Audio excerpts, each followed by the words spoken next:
नमस्कार विद्यार्थी मित्रांनो, एक्झाम स्टडी या ऑनलाईन आणि ऑफलाईन प्लॅटफॉर्मवरती तुमचे सगळ्यांचे स्वागत। आपण आजच्या व्हिडिओ सेशनमध्ये महाराष्ट्र औद्योगिक विकास महामंडळ अर्थातच MIDC जी मोठी अपडेट आलेली आहे, अपडेट काय 20 तारखेपासून एक्झाम आहे, 10 दिवस चालणारी ही एक्झाम। तर या व्हिडिओमध्ये आपण बघणार आहोत की याची प्रिपरेशन स्ट्रॅटेजी 6 ते 7 दिवसामध्ये, याचा detailed syllabus, technical non technical, त्यासाठी असलेले बुक्स, नोट्स आणि व्हिडिओज, त्याच टाईपमध्ये याच्या ज्या काही वेगवेगळ्या 14 पोस्ट आहेत त्यांचा एक्झाम पॅटर्न काय असणार आहे, आणि महत्त्वाचं म्हणजे एक्झाम स्टडी आपल्या या प्लॅटफॉर्ममार्फत तुमच्यासाठी जे काही फ्री कंटेंट अवेलेबल असणार आहे ॲपच्या माध्यमातून, यूट्यूब लाईव्हच्या माध्यमातून आणि यूट्यूबच्या माध्यमातून, त्याविषयी माहिती देणारा हा व्हिडिओ असणार आहे। काहींना वाटतं की ही रिक्रुटमेंट नवीन आहे का, तर बिलकुलच नाही। 7 ऑगस्ट 2019 रोजी याची फॉर्म भरण्याची प्रक्रिया संपली होती आणि नंतरचा हा 2 वर्षाचा कालावधी, खूप मोठा स्पॅन असल्यामुळं, कोविडची सिच्युएशन असल्यामुळं आता जी एक्झामची अपडेट आली आहे त्यामध्ये बरेचसं मुलांचं कन्फ्युजन आहे। आपण फॉर्म भरला होता की नव्हता, मग ह्याच्या बुक्स कुठनं वाचायचे, ज्यांनी भरला आहे त्यांच्यासाठी कुठनं कंटेंट प्रिपेअर करायचं आहे आपल्याला, सो वगैरे वगैरे बघितलं असता आपण। ही MIDCची रिक्रुटमेंट आहे, डायरेक्ट रिक्रुटमेंट आहे। याच्यामध्ये ना प्री एक्झाम ना पुढची इंटरव्ह्यू, एकच एक्झाम असणार आहे, डायरेक्ट सिलेक्शन असणार आहे, एक पे स्केल, चांगली पे स्केल आहे याच्यासाठी। जी काही तुम्हाला ॲडिशनल माहिती घ्यायची आहे तुम्ही या संकेतस्थळाला व्हिजिट करू शकता, www.mahapariksha.gov.in। आता काहींना वाटतं की सर एक्झाम कोण रिक्रूट करणार आहे, IBPS कंडक्ट करणार आहे का? नाही। कोण करणार आहे? ज्या काही 5 कंपन्यांसाठीचं कॉन्ट्रॅक्ट असणार आहे MPSCचं, त्यांच्याच अंतर्गत एका कंपनीला हे कॉन्ट्रॅक्ट दिलं जाईल। सो बेटर तुम्ही अभ्यासावरती फोकस केलं बरं, त्यांचा पेपर पॅटर्न, याचा पेपर पॅटर्न काढण्यामध्ये वेळ जाऊ शकतो तुमचा। चला बघूया पुढची माहिती आपण याच्यामध्ये। आणखी जर माहिती सांगायची असेल तर 2019ला ज्या काही नंबर ऑफ पोस्ट होत्या वेगवेगळ्या कॅटेगरीसाठी, तेवढ्याच पोस्ट आता पण आहेत, बाकीचं काही चेंज झालं नाही याच्यामध्ये। एक्झामचा मोड कसा असणार आहे, ऑनलाईन की ऑफलाईन, तर ऑनलाईन काही पोस्टसाठी असणार आहे, काही पोस्टसाठी ऑफलाईन असणार आहे। निगेटिव्ह मार्किंग असणार आहे का याच्यासाठी, तर या मागच्या नोटिफिकेशनप्रमाणे दिसून येतं की याच्यामध्ये निगेटिव्ह मार्किंग नाही, असं कोणतंच मेन्शन केलं नाही आहे। जरी काही अपडेट असेल तर तुम्हाला तुमच्या हॉल तिकीटप्रमाणे हे समजून येणारच आहे। चला बघूया आपण पुढची माहिती याच्यामध्ये।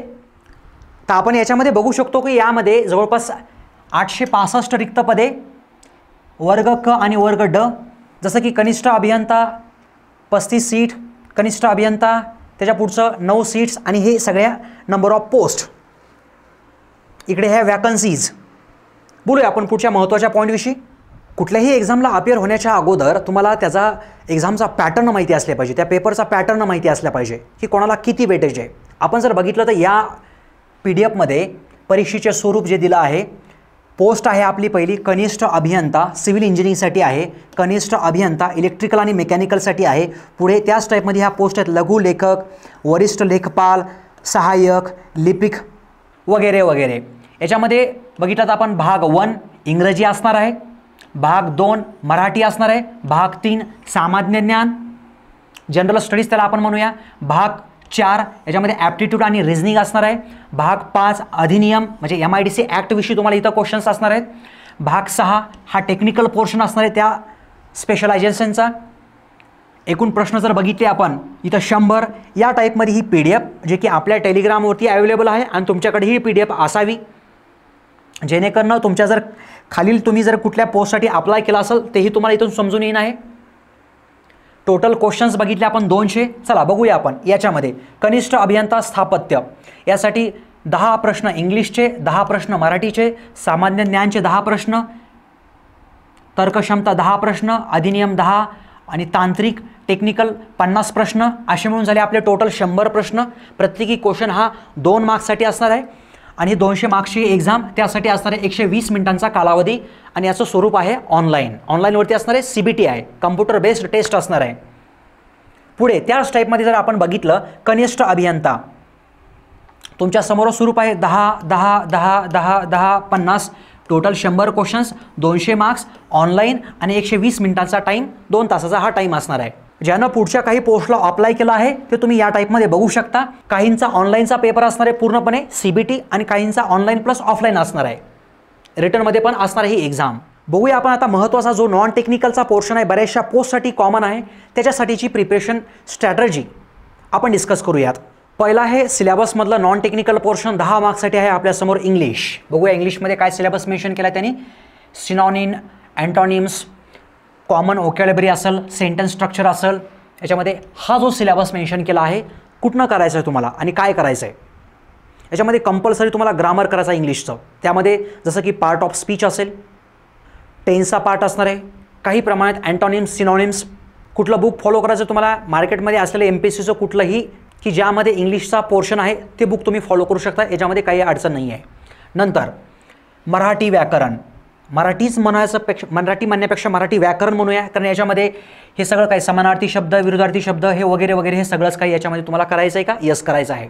तुम्हाला कुठं अवेलेबल होईल ते आपल्या ॲपवरती अवेलेबल आहे तुम्हाला. आपण ॲपवरती हा पोर्शन ओपन करून ठेवूया. सरांनी जे काही लेक्चर्स घेतले आहेत 2 दिवसात पूर्ण लेक्चर्स तुमचे कंप्लीट होतील. 2 दिवस कशाला, एका दिवसामध्ये तुम्ही फास्ट फॉरवर्डमध्ये पूर्ण लेक्चर्स बघू शकता. नाही तर आपल्या यूट्यूब लाईव्हच्या माध्यमातून सरांनी जे काही महत्त्वाचे क्वेश्चन्स कव्हर केले होते ते सुद्धा तुम्हाला जशाच तसे अवेलेबल आहेत. आणखी सुद्धा यूट्यूबला तुम्हाला व्हिजिट करायचे आहे एक्झाम स्टडीवरती, आणि तिथं गेल्यानंतर लाईव्ह सेशन्समध्ये बघायचं आहे, तुम्हाला याचे क्वेश्चन्स दिसून येतील. जर तुम्हाला हे काही फॉलो करायचं नसेल तर तुम्ही कुठलंही मार्केटमधलं पुस्तक, कुठलंही म्हणण्यापेक्षा बाळासाहेब शिंदे सरांचं किंवा मोराव वळांबे सरांचं पुस्तक तुम्ही फॉलो करू शकता. नंतर आहे आपल्यासाठी इथं सामान्य ज्ञान, जनरल स्टडीज बरंच आहे. याच्यामध्ये काय काय मेन्शन केलं आहे आणि सिलेबसमध्ये चालू घडामोडी मागच्या 6 ते 7 महिन्यातल्या करायच्यात, महत्त्वाचे पॉईंट्स. त्याच्यामधलं टोकियो ऑलिम्पिकला सोडायचं नाही आता. मग त्याच्यामध्ये हिस्ट्री करायची, इतिहास करायचा आहे. याच्यामध्ये महाराष्ट्राचा, आणि बघितलंच तर पुढे हा महाराष्ट्राचा भूगोलसुद्धा, अर्थव्यवस्था आहे आणि भारतातील राज्यव्यवस्था, तसेच पर्यावरण एन्व्हायरमेंटलच्या रिलेटेड. तर आपल्या ॲपमध्ये तुम्ही व्हिजिट केल्यानंतर तुम्हाला हा पोर्शन एकदम फ्री ऑफ कंटेंटमध्ये अवेलेबल आपण करून देत आहोतच. तुम्ही ॲपला डाउनलोड करायचे आहे, जे की खाली लिंक आहे, आणि त्यातला हा पूर्ण कंटेंट तुम्ही ॲक्सेस करायचा आहे फ्रीमध्ये. चला पुढे आहे बुद्धिमापन चाचणी. म्हणजे काय असणार याच्यामध्ये, ॲप्टिट्यूड आणि रिझनिंग. कुठले महत्त्वाचा पोर्शन आहे, जसं की बघितलंच तर आपण याच्यामध्ये टाईम अँड वर्क, थोडक्यामध्ये रेशो प्रपोर्शन, प्रॉफिट लॉस, आणि तिकडे जर बघितलं तर काही प्रमाणामध्ये हे असलेलं ब्लड रिलेशन, हे कॉमन मोस्ट जे पॉईंट्स असतात ना ते तुम्हाला करायचे आहेत. याचं कंटेंट कुठं अवेलेबल आहे, तुम्ही ॲपमध्ये व्हिजिट करू शकता. फ्री कंटेंट तुमच्यासाठी अवेलेबल आहे, व्हिडिओ कोर्स आहे. फास्ट तुम्ही बघून घेऊ शकता. याच्यामध्ये वाटलंच तर मी आपल्या ॲपमध्ये एक सेपरेट व्हिडिओ फोल्डर करून ठेवेल, जे की फ्री असेल, तुम्ही त्याचा ॲक्सेस घेऊ शकता. नंतर आहे हा MIDCचा सिलेबस. याच्यामध्ये MIDC ॲक्ट आहे बघा 1961चा. याची PDF आपण आपल्या टेलिग्राम चॅनलवरती टाकलेली आहे, नाहीतरी तुमच्याकडे अवेलेबल असेल. मराठीमधली पण आहे, इंग्लिशमधली पण आहे. याच्यामध्ये कॉमन हायलाईट्स, महत्त्वाचे मुद्दे, म्हणजे पॉईंट नंबर 3 याच्यामध्ये काय मेन्शन केलं आहे, पॉईंट नंबर 4 याच्यामध्ये काय मेन्शन केलं आहे, कलम 4 कुठल्या कशाचे रिलेटेड आहे वगैरे वगैरे. आणि काही क्वेश्चन्स मी अपडेट करतच जाईल आपल्या रेग्युलर बेसिसवरती. चला नंतर आहे आपल्याकडं हा टेक्निकलचा पोर्शन. माझ्यासमोर जो आहे तो सिव्हिल इंजिनिअरिंगचा पोर्शन आहे. सिव्हिल इंजिनिअरिंगमध्ये तुमच्याकडं सिलेबस असेल, तुमच्या ज्या काही नोट्स असतील WRDच्या, PWDच्या किंवा MESच्या ज्या काही नोट्स असतील त्यामधून तुम्हाला करायचं आहे. कसं करायची, लेवल कशी असणार आहे, याच्यामध्ये बेसिक टू मीडियम लेवलला क्वेश्चन्स फॉलो करायचे आहेत. थेरॉटिकल कंटेंट तुम्ही रीड करून घेऊ शकता. जे काही स्टुडंट्स पूर्णतः नवीन असतील त्यांच्यासाठी गुप्ता नावाचं पुस्तक घ्यायचं. MCQs आहेत त्याच्यामध्ये दिलेले, तर ते पूर्णपणे सॉल्व करण्याचा प्रयत्न करा तुम्ही. आता पूर्ण तर होणार नाहीत, पण काही सब्जेक्टचा प्रिफरन्स देऊन, जसं की जिओटेक असेल महत्त्वाचं आहे तुमच्यासाठी. जो काही सब्जेक्टचा प्रिफरन्स आहे तो सब्जेक्टचा प्रिफरन्स मी आपल्या टेलिग्राम चॅनलवर सिव्हिलच्या टाकून देणार आहे. त्याप्रमाणे जरी तुम्ही फॉलो केला तरी चालेल. आता राहिला मेकॅनिकल आणि इलेक्ट्रिकलसाठीचा पोर्शन. हा आपण जर बघितला, हा मेकॅनिकलचे स्टुडंट जर बघितलंच तर हा सगळा मॅक्सिमम इलेक्ट्रिकलचाच पोर्शन आहे. त्यांच्यासाठी फक्त 2च विषय असे आहेत की जे मेकॅनिकलचे आहेत, रेफ्रिजरेशन आणि IC इंजिन. मग हा पोर्शन तुम्ही कुठनं करणार बरं, तर हा पोर्शन तुम्हाला करण्यासाठी आपल्या टेलिग्रामवरतीच आपण VK मेहता या ऑथरची PDF आपण अपलोड केलेली आहे. त्याच्यामधला थेरॉटिकल कंटेंट तुम्ही सिलेबसला बाजूला ठेवून तुम्ही रीड करू शकता. आता काही तुम्हाला मोठे आणि जास्तीचे MCQ सॉल्व करण्याचा वेळ नाही आहे.